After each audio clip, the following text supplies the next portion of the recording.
Hey everyone, Harold here. Looking forward to spending time with you all on Saturday.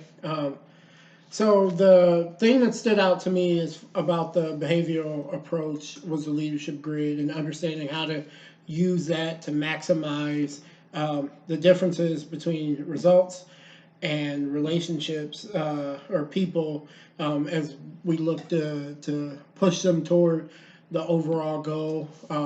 In terms of situational, the thing that stood out to me was getting your staff to understand, I think, the difference in situations and how we adapt to those situations based off of what we're dealing with. And then the path goal theory, the thing that really stood out to me was the aspect of understanding how to use it both as a leader and a follower, especially when you talk about in athletics as we look to create motivation. That's big for us in what we do day in and day out. It's we always talk about it's hard to get the most out of your kids if you don't have a good relationship with them. But at the same time, understanding that if they're gonna follow you, whether it's a student athlete or it's a coach, you have to create that motivational aspect for them. So those were the things that stood out to me.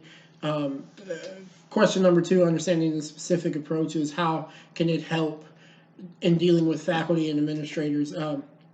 For me, that's key. I think the approaches as a whole are focused on either results or relationships and understanding how to use them in the different settings that we're in and day out.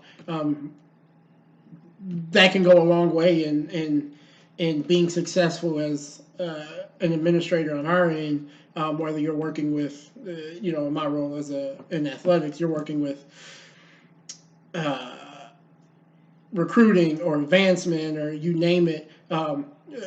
You need to be able to understand what's important in what setting and how can you use, I think, these three different uh, approaches to better what you're trying to accomplish as a department, as an institution, you personally as a professional, to help you succeed.